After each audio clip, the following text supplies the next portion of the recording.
Justice, more than anything, was the gift bequeathed by the Emperor of Mankind, and I shall see it carried to all corners of his Imperium. Justice plays no favorites, nor do I. The corrupt should fear me as readily as the heretic or the traitor.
The vibes are real, man. Just for Kids done it again, and the OST is really just the tip of the iceberg. Welcome, my friends. Been a while since we talked about Darktide last. There wasn't much reason to, honestly, with the delay to November 31st, but we're entering that last major phase before release, and over the next several weeks, there should be plenty to discuss and show. So we'll get things popping off once again with a class spotlight, and guess what? The Zealot, an old friend from Vermintide 2, has returned. Only this iteration has chain axes, auto guns, power mauls, and burners and bits with which to purge the enemies of the Emperor in holy flame. So, a couple things to note before we discuss the Zealot's kit and what specifically they will bring to bear in terms of weapons and gadgets. We have confirmation that subclasses are indeed returning, and if previous titles are any indication, then we should expect to see at least 2 or 3 per character. Naturally, y'all know the 4 major archetypes available on launch, the Zealot, Veteran, Psyker, and Ogryn, but each of those will have multiple subclasses, each with their own unique talents, skills, and abilities, and the one being discussed today is the Preacher, which is of course a subclass of the Zealot. Now, this is a departure from what we were told previously, where the devs explicitly stated they were looking to move away from subclasses to avoid pigeonholing players into specific roles beyond their archetype, but it seems Fat Shark have gravitated back to what they know, and frankly, I don't really have a problem with it. It's a simple and logical way to add more variety and playstyles to the game, even if it does potentially come at the cost of a general blank canvas approach to character building. Personally, I love the dwarf split into Slayer, Ironbreaker, and Ranger for Vermintide 2. I think that system could be great in Darktide as well. I'm glad that it is returning. So, when it comes to the Preacher class for Zealot, their basic abilities and playstyle are almost a one-to-one translation from Saltspire in Vermintide. Of course, now it's in the 41st millennium, so you'll have access to a bunch of ranged weapons that they certainly didn't have access to back in Warhammer Fantasy. But this is a melee-oriented class, designed to get up close and personal as a tanky and DPS-focused frontliner. Increased melee attack speed will make wave clear and horde control in CQB substantially better, and damage should not be an issue either. The further you drop in health, the more devastating your attacks will become. Remember that every weapon thus far has their basic light attack, heavy attack, and push stab combos, just like Vermintide, plus a special attack that modifies how that weapon is used, and in pretty much all the gameplays released up to this point, we can see Zealot special attacks used to powerful effect. The Thunder Hammer can be charged for a massive armor-piercing blow that will crush even elite enemies, and the Chain Axe can be revved to chew through maulers and other important targets, so armor damage against corrupted Ogryns, Bulwarks, and those Chaos Warrior equivalents will not be a problem. Zealot's career skill returns as well. quick dash into or away from a horde, used to create space or lock down groups of ranged enemies. And if early gameplay posts are to be believed, you'll also have 2 charges of the dash before it goes on cooldown, so a bit of additional utility there. In contrast to the charge abilities of Ogren or Foot Knight, this is less of a crowd control option and more a mobility tool to draw aggro or close the gap on specials or squads of corrupted guardsmen, which will be ever more important in Darktide, in a game where enemy lasguns, shotguns, sniper rifles, and Reaper autocannons will be extremely prevalent and in some cases extremely powerful and maybe even oppressive. Just don't expect Zealot's ult to bowl over an onrushing horde of Poxwalkers. That is not its job, it is not meant for that. Couple other class-specific points before we move on to gear and weaponry here. The Preacher will also be able to resist lethal damage and have a grace period before falling over, once they hit 0 HP. But it's important to remember that Toughness, that blue overshield that can block a handful of straight hits, has completely replaced temp HP. So the major way people used to play Zealot in Vermintide, by taking hits and building stacks of damage and attack speed with low health, is no longer going to be a viable strat, because you're not going to have a full bar to work with, which may inherently make the class a little bit weaker in Darktide, because overshields seem to only work against a couple shots from enemy ranged weapons before dissipating completely, and they pretty much instantly disappear in melee with a single straight hit. So without temp health, you don't have that same cushion to keep you from going down while playing on the edge. You may have to be a bit more conservative, but of course that is just speculation so far. May not be the worst thing if that's the case though, considering how unfitting those health mechanics felt in a game where teamwork and healing allies and keeping your homies alive was so important.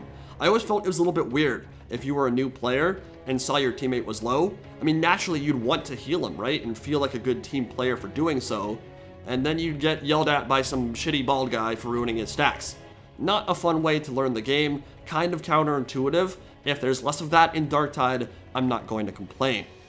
By that same token, a new mechanic in Darktide is Coherency, and Zealot's Coherency bonus, which is the bonus your team gets for staying close together, improves your overshield. So while I don't expect it to be anywhere near as impactful as, say, a full bar of temp health, it will be able to resist more hits before dropping in, say, the overshield for Psyker or Veteran, 2 classes that will likely be quite a bit squishier than Zealot will be. And of course, when we're talking about coherency and team play, being close together and supporting each other, remember that rush intervention has always been a thing in this series, and I expect it will return in Darktide as well, and that when a player runs ahead alone or splits off from the rest of the group, the AI spawn director will actively send out additional specials and enemies in an effort to kill them. So don't be a leaf-loving Carillion, hogging all the supplies and gallivanting off in a failed attempt to true solo, then rage quit the second you get down because you're a dumbass. If you're playing with a group, particularly with randoms, stay with your team. Playing with your homies, do whatever the hell you want. Might even be fun to troll your team that way with rush intervention, but if you're playing with randos, do not do that. Stick together. You guys are going to perform much better as a cohesive squad, and coherency will make that mechanic even more important. Okay, so let's talk gear now, and impressions from the new trailer and gameplay snippets released over the last couple of days are pretty good. There's some cool stuff in here. First off, absolutely loving the visual progression. Costume unlocks and visual upgrades are, I think, going to be super important in a game like this one, where we're creating our own unique characters and making them our own. So having a large suite of options to choose from is a big factor in terms of replayability and something to grind towards, to work towards. And though we don't know how robust those elements will be yet, how many customization options there will be, I will say the dude on the right is looking dripped out his damn mind. I love it. I hope to see a lot more options like that moving forward, because if I want to be a Zealot, I want him to look pimpin' when I'm fully leveled up and fully kitted out. As for the gameplay side, the standard kit for Preacher will be an auto pistol and a combat axe, which is what we see here. Basically just a submachine gun machine pistol hybrid, like a MAC-10 or an Uzi, with high volume of fire ballistic rounds, good versus lightly armored chaff, inaccurate, low range, bad for piercing armor. Burst fire that at upper chest to head level, and Poxwalkers will drop by the dozens. I love the gangster side grip too, gives the weapon a bit more character here, and it makes it clear you aren't really aiming so much as just farting shots down range. The combat axe looks like a real head clicker, good for dodge dancing and quick elimination of single targets, bit weak on the horde control and wave clear elements, which are kind of more the Thunderhammer's forte, but it'll probably have armor piercing on light attacks, just like it did in Vermintide for Barden and Saltspire, so it will be a very good single target weapon. Apparently, you will also start with a stum grenade, not a stun grenade, but a stum grenade, which is a gas grenade used by law enforcement to control a crowd, similar to tear gas in some respects. A couple ways this could be implemented, but my guess is that it will have a slight damage over time component, slow down enemies, and potentially debuff them, perhaps making them more vulnerable to follow-up shots or melee weapons. Now, in reality, how effective would a gas grenade be against a horde of poxwalkers and dead zombie rotting things? I don't know, probably not that effective, but it's a curious implementation and I think it sounds pretty fun.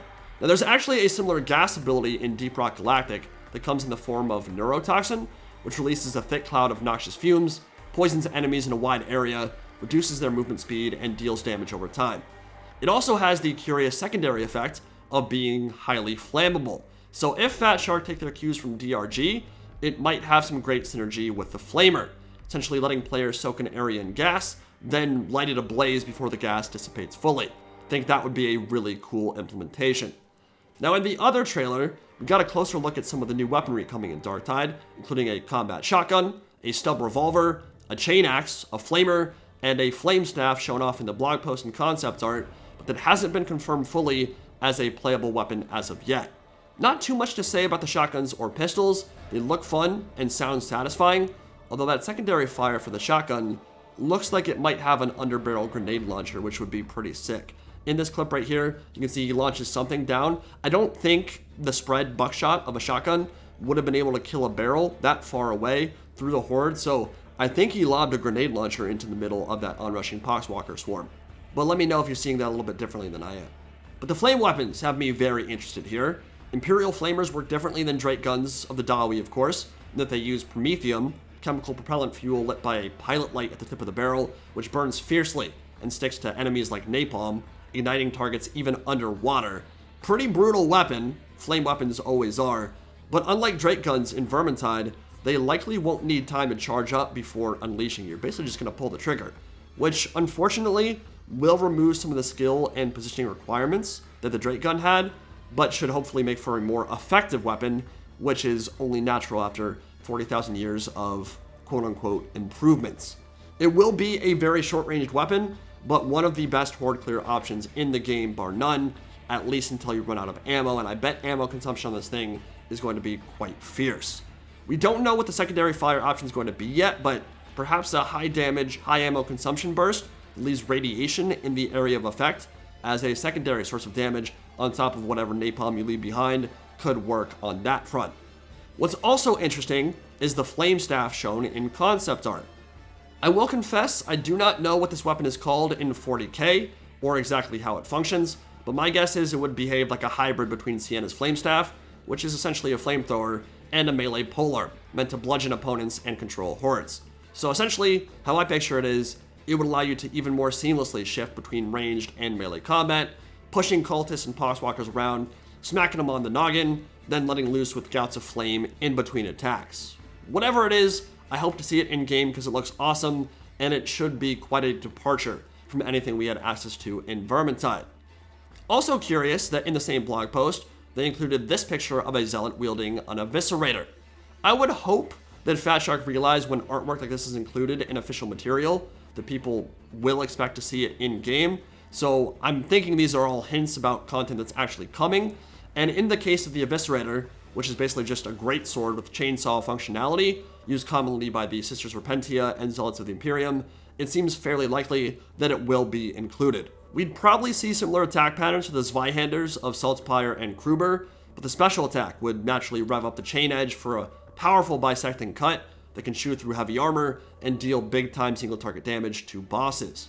Which, thus far, we only have confirmation of the Plague Ogren, but as always, I'm hoping they're keeping more under wraps until closer to launch. A trifecta of sub-bosses, like the Rat Ogre, Bile Troll, and Stormfiend, would be great for variety on launch day. Then DLC could add more, like Beastmen did for the Minotaur. Anyway, the game is shaping up real nice, and the closed beta is happening very soon, so expect lots more Darktide content in the coming days and weeks as we continue our Spotlight series for classes and head towards launch on November 31st. See you guys in the next one.